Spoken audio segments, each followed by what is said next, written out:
हरि की जीवन बना ले रे पगला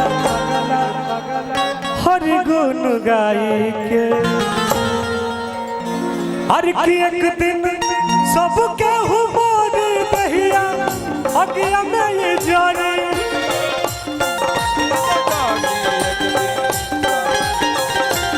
एक दिन सबके हुमर दहिया अगिया में ये जाने काया बसल बाबा में अधू रहाई के जीवन बना ले रे पगला हरि गुण गाई के जीवन बना ले रे पगला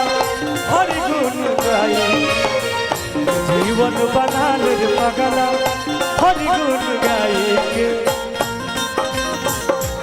हेलो हेलो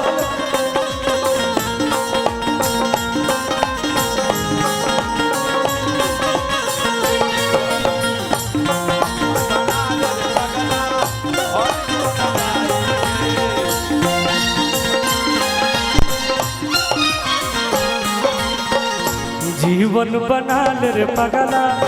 हरि गुण गाई के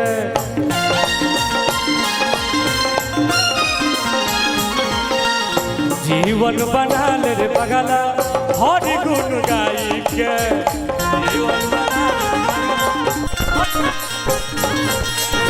जीवन बना ले रे पगला हरि गुण गाई के